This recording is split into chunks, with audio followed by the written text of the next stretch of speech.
So we'll go with our first speaker for session number 4. We have Professor Ramona Mihaila.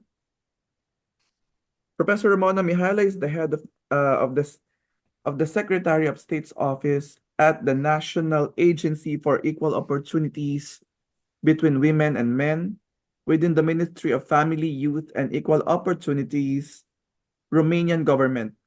She's also a professor at the Faculty of Foreign Languages and Literature at Dimitrie Cantemir University in Bucharest, where she teaches undergraduate and graduate courses on women's writing, gender studies, literature, and urban culture. So to talk about gender equality in education, case study, lifelong learning in Europe, let's welcome Professor Ramona Mihaila. Over to you, Professor Mihaila. Hello, thank you very much. I don't know why my camera is not working, so I don't know what to do. I'm very sorry. I believe there's something obstructing your camera. If you can open the camera window in your laptop, I think there's an obstruction. Yeah, I will try to get my Zoom settings. Just a second, I'm very sorry.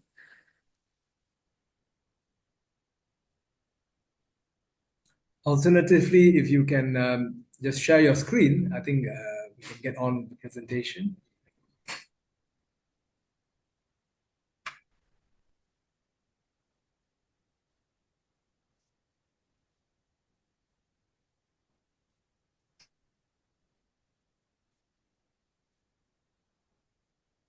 Okay, I'm sorry for this. Can I share the screen with the presentation? Maybe it is better. Please do. Yeah, Yeah. okay. Please do. Okay.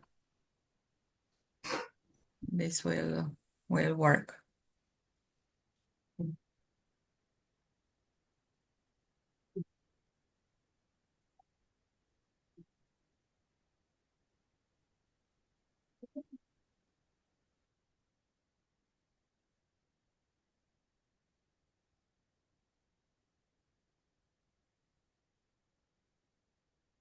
Can you see my presentation or no? No, something wrong. Yes. Yes, we can see it. Can you put it in slideshow, please?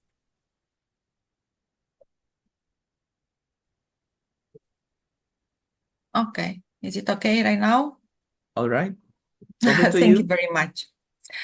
I am very glad to be part of this conference. I am very sorry for changing the places with my colleagues. So I thank you very much for this, to the moderator. And also for the organizers, thank you very much for having the opportunity to be with you today.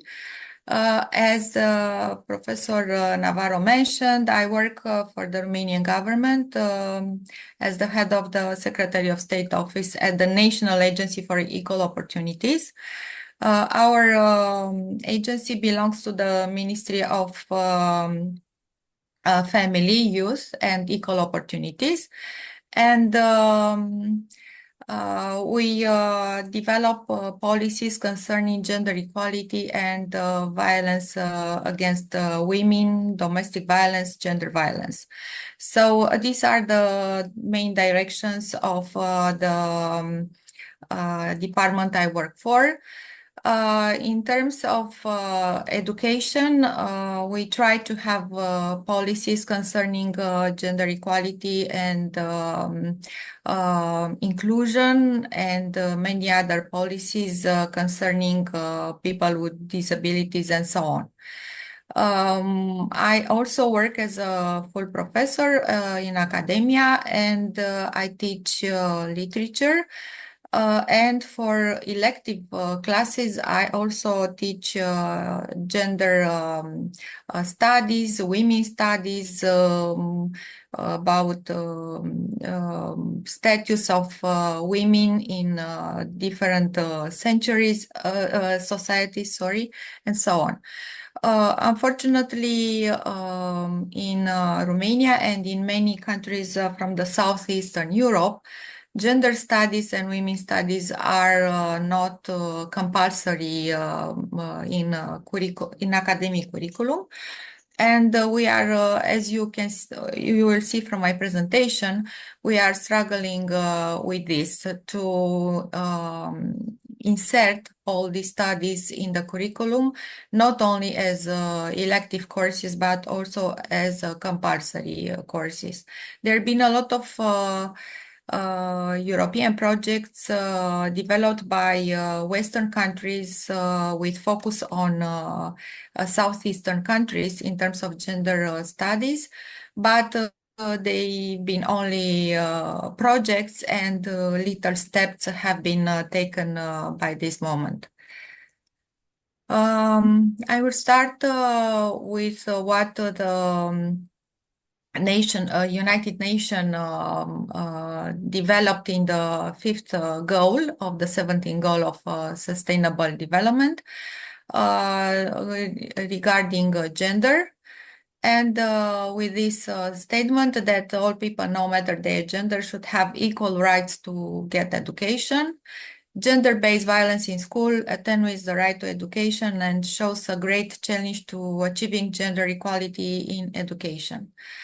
The discussion concerning gender education, gender studies in education has two dimensions. One, analyzing the gender equality and gender relations in academic environment. The other one, showing the obstacles these cultural studies had to face along more than 30 years after the collapse of communism in a very conservative Southern Eastern Europe. There have been some international policies and also some books. I just mentioned them. One of them is European Expert Network on Economics of Education that analyzed the gender gaps in education, evidence, and policy implications. This is a report concerning gender gaps in educational choices emerge early in secondary schooling and then widen along the educational trajectory. Existing research provides evidence of a complex set of determinants, though the magnitude of the effects varies across countries and over time. Given the nature and magnitude of these gender gaps and the fact that they vary from educational stage, different policies and interventions are needed along the educational trajectories.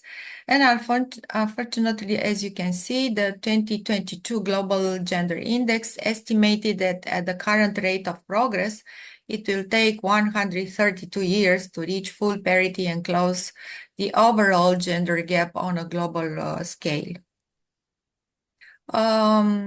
Here is a study concerning strictly the Southeastern Europe and the former Soviet Union. Countries as Albania, Azerbaijan, Poland, Romania, Tajikistan, and Ukraine. They were selected to reflect the geographical, economic, and social diversity of the region. And the report talks about the lack of access to education, participation, achievement, school practices, and education policies. Then another study, which is from 2010, but is very, very actual nowadays too. So the things haven't changed a lot. The study concerns Romania, Poland, Ukraine, Serbia, and Hungary, and also Bulgaria. And they also, in this report, they talk about the lack of gender studies in academia, and also the gender inequality in attending classes and especially academic studies. One more paper, Gender Analysis of Education System Performances in Southeastern Europe. The authors focused on Serbia, Romania, Slovenia, Croatia, Bulgaria, and Hungary, and they discussed the causes of the fact that female education performances in these countries do not go beyond the average level, while in the others are even below the average compared with the total population. Their analysis showed that in these countries, men still have higher average educational attainment than women, including also the tertiary education, long life education too. Here are very few key aspects concerning lifelong learning. How the policy framework is in the European Union, that establish a strategic framework for European cooperation and education and training known as the ICoTE 2020, which aims to make lifelong learning and mobility a reality, improve the quality and efficiency of education and training, promote equity, social cohesion, and active citizenship, and enhance creativity and innovation.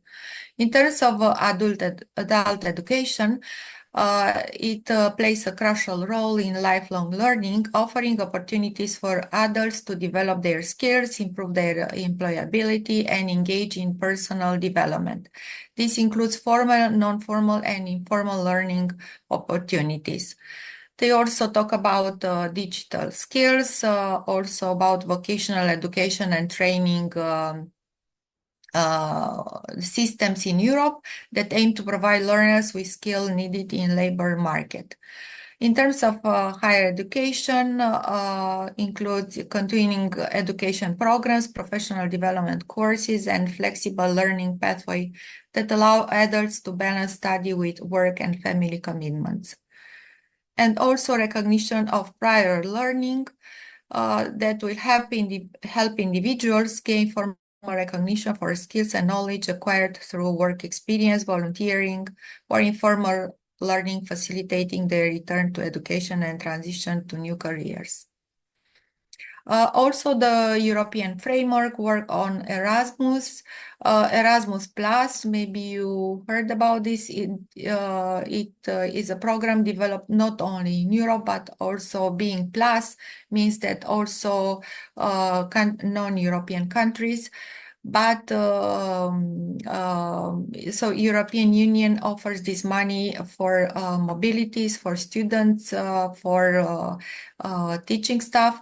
And also during summers, they offer money for internships and practical work.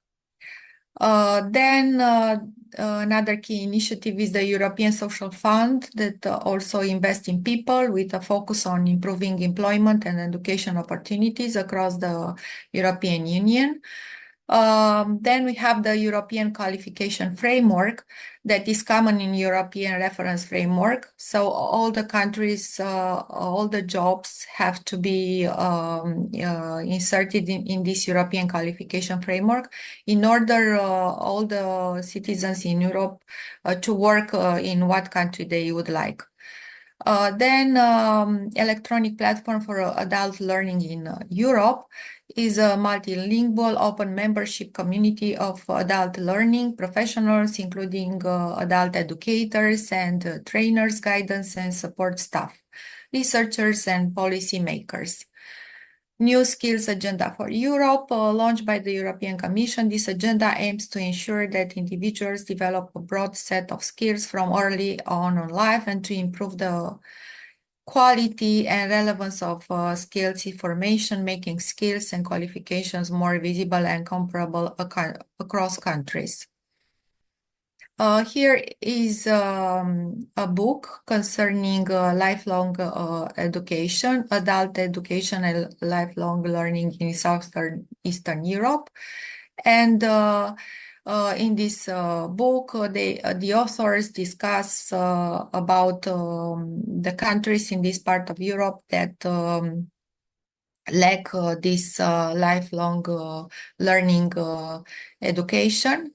There are only some private academic or high schools that offer this type of education.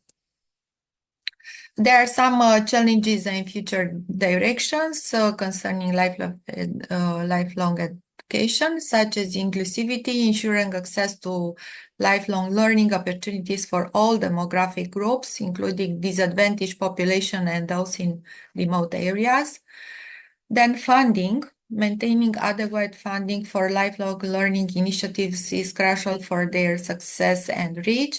And there are also some European projects that concern to have academic clusters in order the students not only to benefit from the mobilities, but also from lifelong learning programs, and then if they want to live and be citizens of another country, to have all this education already successfully done. Then all these programs should integrate with the labor market. So aligning lifelong learning programs with the evolving demands of the labor market is essential to bolster employability and economic growth. And not the only one, the last one, technological adaptation, considering technology to deliver flexible and accessible learning opportunities as an emergency trend that necessitate continuing investment and innovation. Here are some only few ideas from a European project I belong to concerning challenges in promoting equity and inclusion in learning. And the target groups, there are students with protected characteristic, age, disability, gender assignment, marriage and civil partnership, pregnancy and maternity, race, religion or belief, sex, sexual orientation, and also from those underrepresented or disadvantaged socio-economic backgrounds. Working students and students with caring responsibilities will also be considered.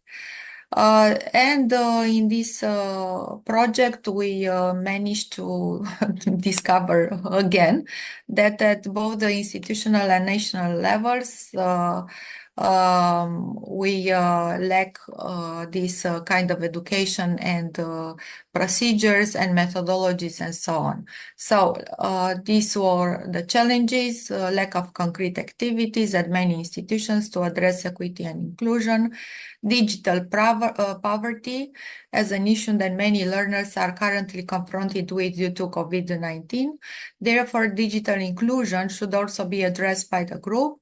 Teacher training, because in general on these specific topics in particular, unfortunately, we don't benefit in this part of Europe of trained teachers.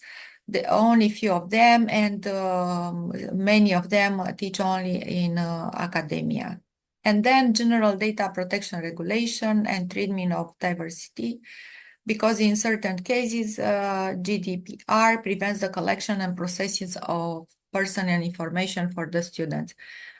I have many other things to tell you and many other slides, but I think my time is at the end. Thank you very much for listening to me. I hope that you have just a very small picture about how the things are in this part of Europe. If I had more time, I would have talked about the differences between the Western Europe and Eastern Europe. But maybe next time I will discuss only about this. And I can assure that we try to